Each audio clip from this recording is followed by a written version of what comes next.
우리 다 같이 이사야 38장 4절로 6절의 말씀을 봉독하시겠습니다. 이에 야훼의 말씀이 이사야에게 임하여 이르시되 너는 가서 히스기야에게 이르기를 내 조상 다윗의 하나님 야훼께서 이같이 말씀하시기를 내가 내 기도를 들었고 내 눈물을 보았노라. 내가 내 수완에 15년을 더하고 너와 이 성을 아수르 왕의 손에서 건져내겠고 내가 또 이 성을 보호하리라. 아멘. 새벽에 오신 여러분 한 분 한 분 예수님의 이름으로 환영하고 축복합니다. 우리 하나님께서 여러분의 기도를 들으시고 예비하신 귀한 축복을 넘치게 받고 누리고 나누게 되길 주님의 이름으로 축복합니다. 같이 한번 따라서 해요.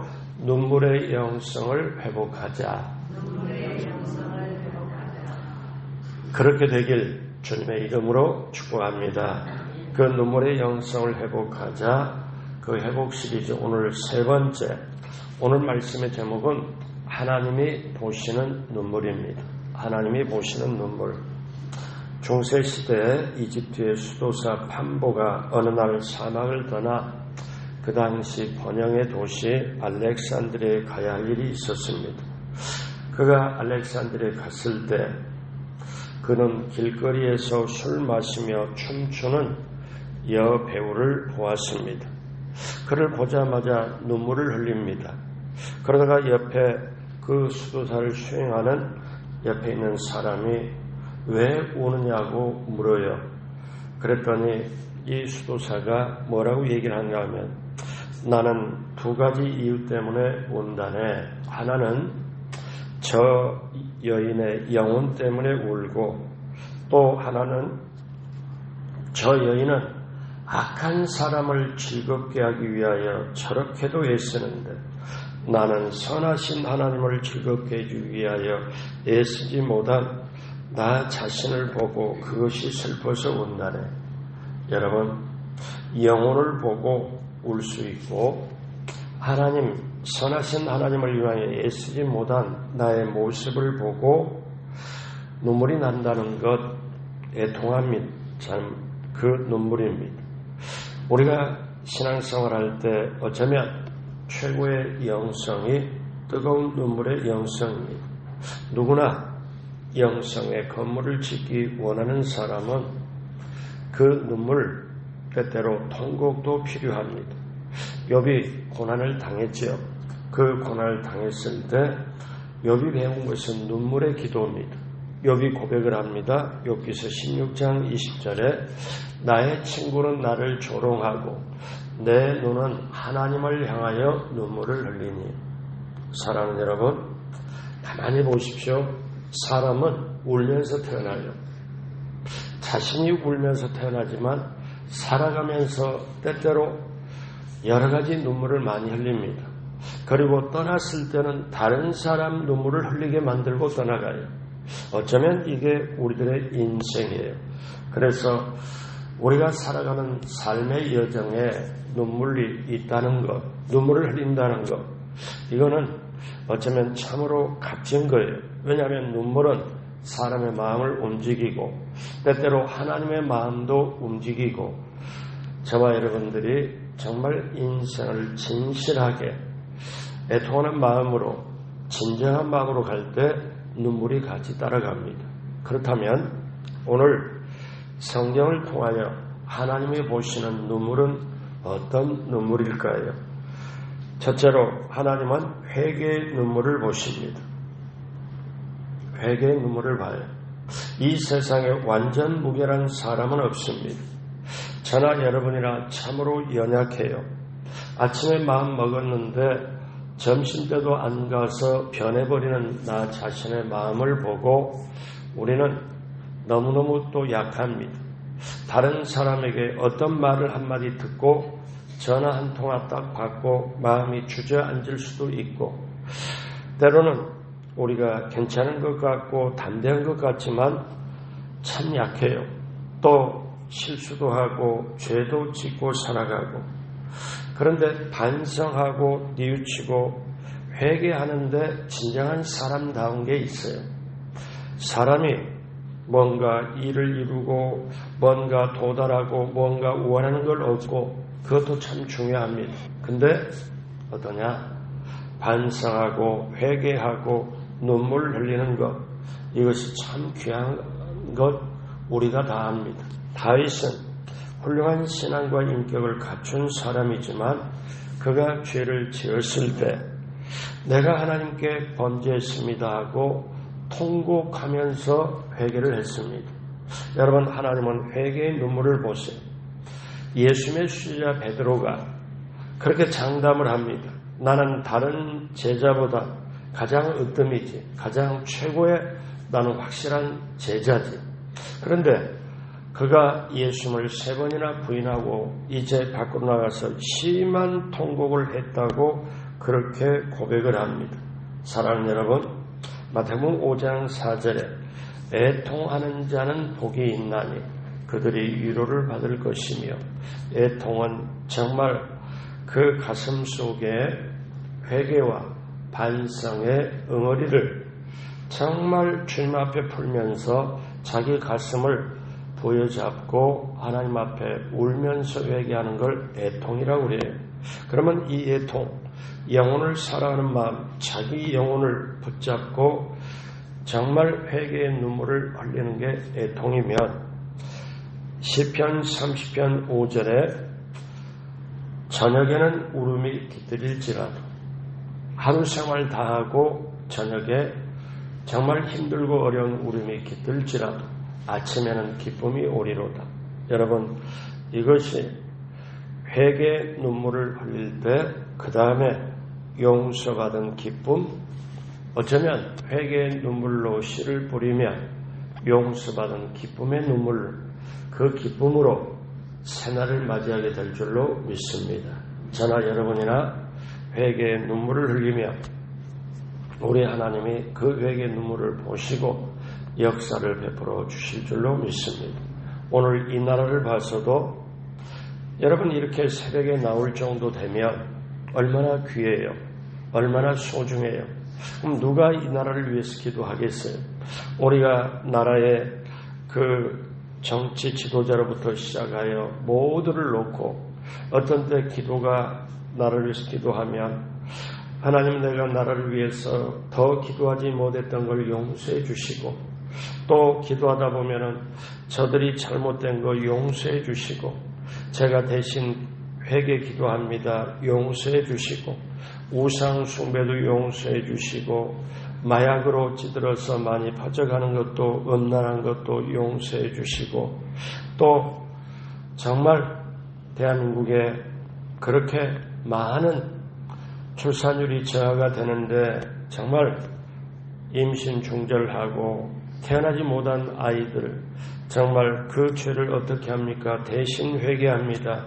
주님이 용서해 달라고. 하나님은 이런 분을 원해요. 대신 회개 기도하는 걸 원해요. 그럼 누가 그걸 하겠어요? 영혼 사랑하고 나라를 사랑하고 정말 하나님의 마음이 심어진 사람이 그걸 회개를 하지요. 사랑하는 여러분, 하나님은 회개의 눈물을 보세요. 둘째로 환난 가운데 눈물로 기도하는 걸 보십니다. 하나님께서는 간구하며 환난 가운데 간절하게 기도를 쏟는 그 기도의 눈물을 보십니다. 오늘 성경 본문에 나오는 히스기야는 아하스의 아들로 유다의 13대 왕입니다.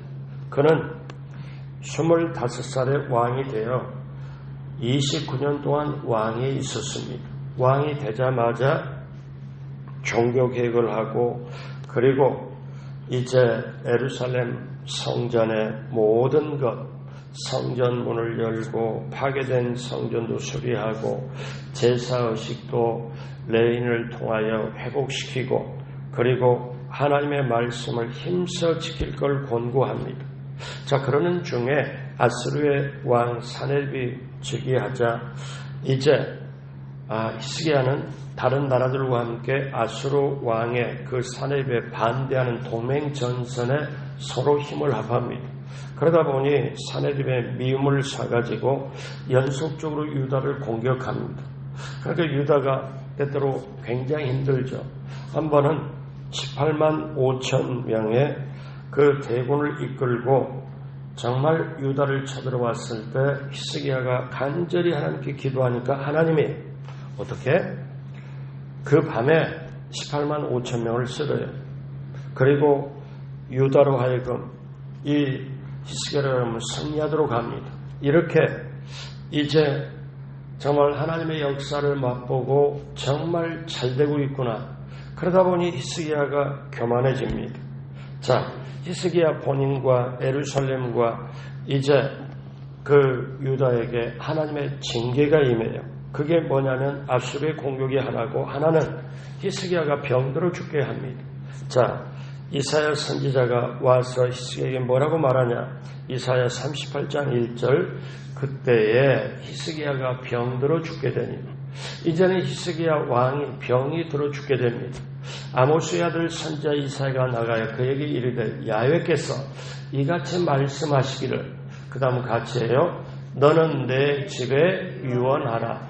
내가 죽고 살지 못하리라 하셨나이다 하니 이제 하나님의 선지자가 와서 히스기야 왕께 뭐라냐면 너는 너 집에서 이제 유언해라. 너 이제 마감해라. 너가 죽고 살지 못하리라. 자, 선지자를 통하여 이 말씀을 전해받은 히스기야 왕, 이건 하나님의 말씀을 통고받은 거예요. 자기는 이제 끝났어요. 그래서 히스기야가 이제는 도저히 아픔 때문에 병 때문에 성전에 나와서 직접 성전에서 기도할 수가 없어서 이제 히스기야가 38장 2절에 얼굴을 벽으로 향하고 야훼께 기도하여 이제 성전을 향하여 기도하여 이제는 죽게 된다고 통보를 받았으니 이제는 어떻게 해요? 몸은 병이 들어가지요. 이제 아프지요. 그리고 이제 하나님 앞에 나아갈 수는 없지요. 그런데 너는 죽고 살지 못하리라. 그 통보를 받고도 히스기야가 어떻게 하느냐? 그러면 어쩔 수가 없지. 이제 내가 왕위도 오랫동안 했는데 이제는 어쩔 수가 없지. 이제는 여기서 마무리가 될 수밖에 없지. 이렇게 한 게 아니고 그가 하나님께 나와서 성전으로 달려가 울부짖고 싶었지만 몸이 움직이지를 않아요. 병이 악화돼요. 그래서 성전을 바라보며 이제 사람의 말 다 끊어버리고 벽을 향하여 성전 벽을 향하여 기도를 할 때 뭐라고 기도하느냐? 기도하는 내용이 3절에 나옵니다. 다 같이 하죠. 이르되 야훼여 구하오니 내가 주 앞에서 진실과 전심으로 행하여 주의 목전에서 선하게 행한 것을 기억하옵소서 하고 히스기야가 심히 통곡하니 왕의 입장에 자기 인생을 되돌아보며 왕위에 이스라엘 백성을 인도하고 그렇게 나라의 통치자로서 모든 걸 할 때 기막힌 거예요. 내가 죽게 되었다. 그것도 병들어서 죽게 되었다. 그러니까 하나님 앞에 나와서 진실해. 하나님, 내가 진실히 행한 것, 전심으로 행한 걸 기억하사 이제 나를 살려주십시오. 그러면서 성경은 뭐라고 말해요? 심히 통곡한다. 이건 소리 내어서 눈물 흘리며 심히 통곡한다. 자, 그렇게 기도하니 이제 어떻게 해요? 하나님이 그걸 다 보시잖아요. 하나님이 보시고 하나님이 어떻게 하냐면 선지자 이사야를 다시 보냅니다. 보내서 38장 5절에 뭐라고 말씀하느냐? 너는 가서 히스기야에 이르기를 내 조상 다윗의 하나님이 야훼께서 이같이 말씀하시기를 그 다음 같이 해요. 내가 내 기도를 들었고 내 눈물을 보았노라. 내가 내 수완에 15년을 더하고 이제 하나님께서 선지자를 통해서 어떠냐? 이 히스기야가 간절하게 진심으로 마음을 다하여 전심으로 내가 하나님 앞에 행했던 것을 기억해 주십시오. 제가 하나님 앞에 부족하고 연약하고 나약하지만 한때 하나님 앞에 진심으로 했고 전심으로 했고 그걸 기억해 주십시오 하고 그렇게 하나님께 간구하며 그 다음에 정말 눈물로 통곡하면서 기도를 합니다. 눈물로 통곡해요. 그때 하나님이 뭐라고 말씀하냐? 우리 다 같이 하죠. 다시 한번 해요. 저를 따라서 해주시기 바랍니다. 내 기도를 들었고 내 눈물을 보았노라. 하나님은 나의 기도를 들으시고 나의 눈물을 보시는 분이. 여러분 이거가 어때요? 우리는 눈에는 하나님이 안 보이잖아요. 그런데 살아계신 하나님, 이때 히스기야의 기도를 들으시고 눈물을 보신 하나님, 우리가 지금 믿는 똑같은 하나님이에요. 그런데 그 하나님이 내 기도를 들으시고 내 눈물을 보았다. 여러분, 하나님이 저와 여러분의 기도를 들으시고 눈물을 보면 되는 거 아니에요? 사람이 너무나 답답하고 기가 막힌 일을 만나고 또 길이 없을 때는 말이 잘 안 나오고 눈물밖에 안 나옵니다. 어떤 인정의 차원에서는 서럽기도 하고 외롭기도 하고 처량하기도 해서 눈물도 나올 수 있지만 저와 여러분들이 이렇게 살아가는 것, 즉 예수님을 믿고 하나님의 자녀가 되는 것은 그냥 하나님의 축복받고 살아 이게 아니고 구원받고 하나님의 자녀가 되는 것은 하나님의 뜻을 이루기 위해 사는 거예요. 하나님의 계획과 뜻을 이루기 위해 사는 거예요. 그래서 건강이 필요하고 물질이 필요하고 형통함이 필요하고 영혼 잘되고 범사로 강건케 하나님이 필요해요. 예수 믿고 구원받아 하나님의 자녀가 된 것은 제가 이렇게 거듭거듭 말씀드린 것, 하나님의 뜻을, 하나님의 소원을, 하나님의 그 마음을 이루어드리기 위해서 내 인생 사는 거예요. 여러분 한번 보세요. 예수 믿고 구원받아서 바로 하나님이 데려가면 되잖아요. 근데 왜 살게 만들까요? 너에게 주신 건강, 너에게 주신 인생의 수완, 기한, 너에게 주신 모든 것, 그것은 나의 뜻을 이루게 하고 그 다음에 잠시 잠깐 세상에 살지만 영원한 세상에서 저 천국에서 누리도록 이렇게 하려고. 그래서 여러분 이 세상의 제도가 천국의 제도를 이해하기 위하여 여러분 가만히 보세요. 이 세상에 직장에 들어가서 월급을 받고 또 사장님께 최선을 다하는 것, 그러니까 어떻게 해요? 이게 우리가 보면은 우리가 하나님을 믿고 하나님이 우리의 주인 되면 하나님에 속해서 하나님의 뜻을 이루고 일하는 거예요. 그런데 예수 믿고 예수 믿었더니 하나님의 자녀가 되었다고 하지만 또 뭐라고 말하냐면은 예수님의 신부가 된다네.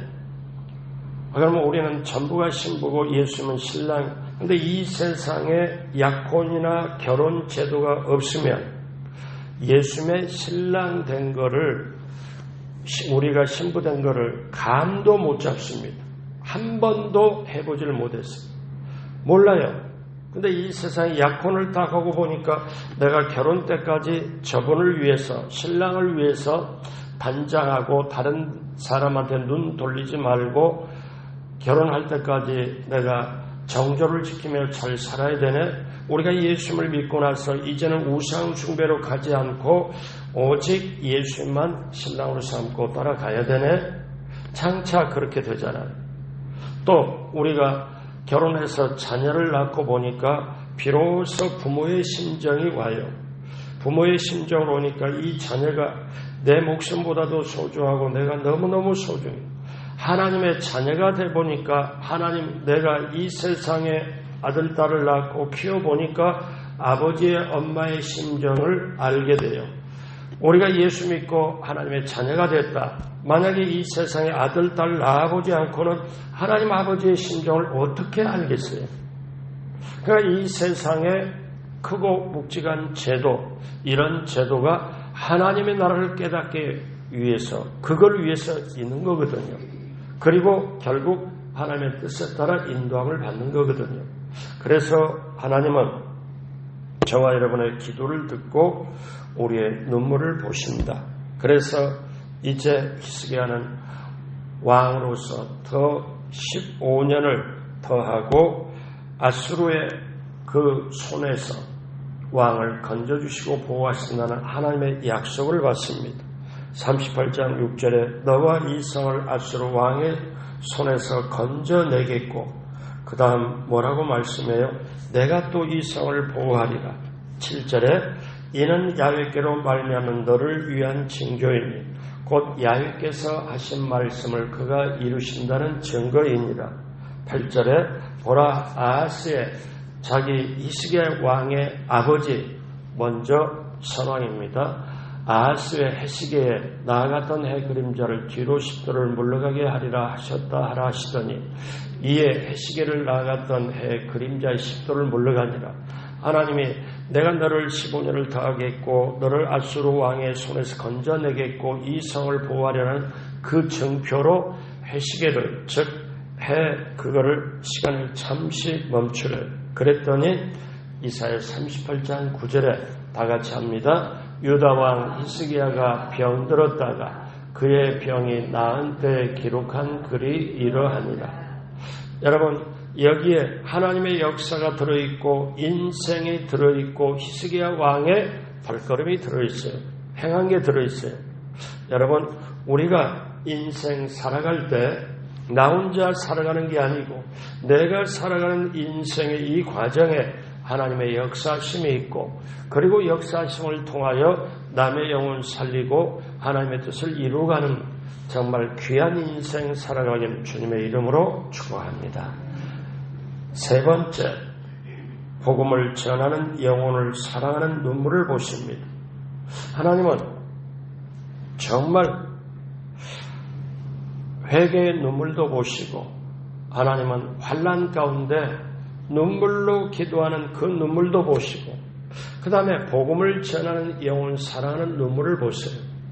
여러분, 우리가 복음을 전하려면 그 영혼을 우리 가슴에 넣어야. 그런데 자식이 예수를 안 믿고 부모님이 예수를 안 믿고 부부간에 예수를 안 믿으면 혈연으로 맺어진 사이이기 때문에 어떻게 해요?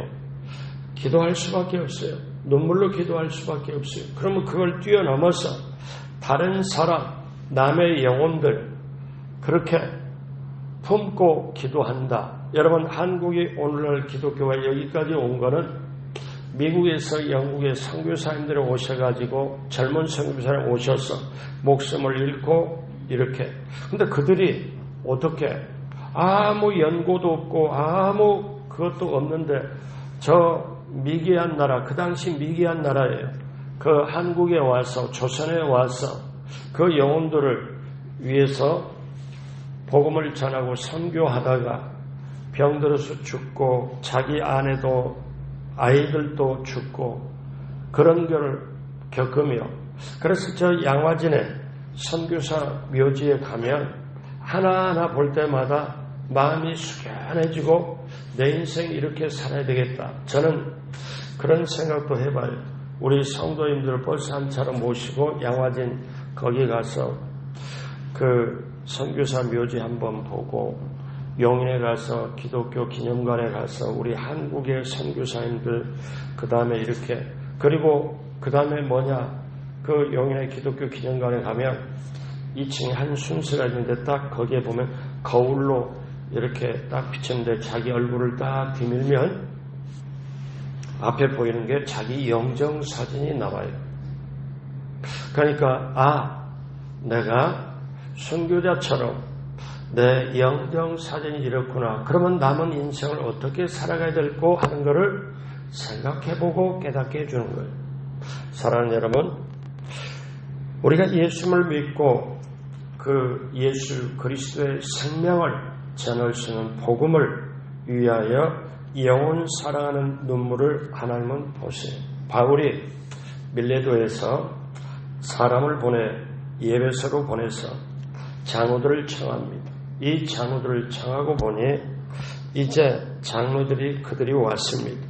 사도행전 20장 17절에 보니 바울이 밀레도의 사람을 예배소로 보내 교회 장로들을 청하니 오매 18절 그들에게 말하되 아시아에 들어온 첫날부터 지금까지 내가 항상 여러분 가운데서 어떻게 행하였는지를 여러분도 아는 바나. 그 다음 19절 다 같이 합니다.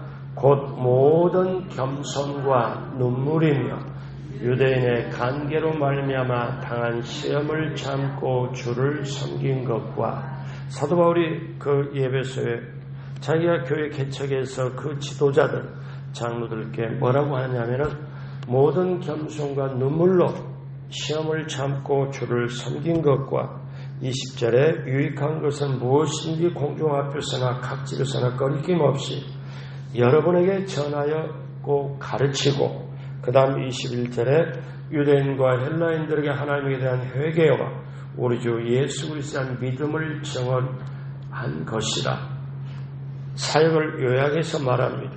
그리고 또 중요한 말이에요. 29절에 내가 떠난 후에 사나운 이리가 여러분에게 들어와서 그 양떼를 아끼지 아니하며 30절 또한 여러분 중에서 제자들을 끌어 자기를 따르게 하려고 어그러진 말을 하는 사람들이 일어날 줄을 내가 아노라. 그 다음 31절 다 같이 합니다.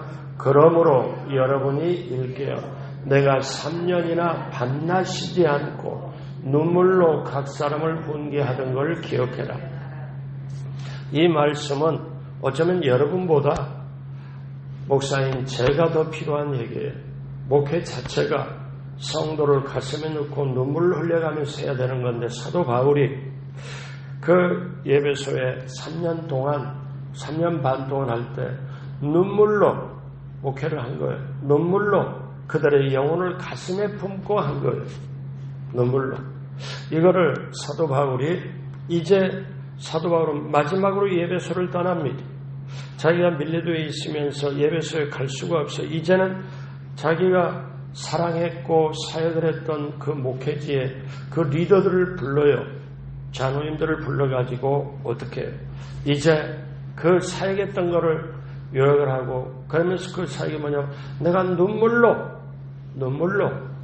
내가 밤낮 쉬지 않고 각 사람을 내가 전심으로 가르쳤다.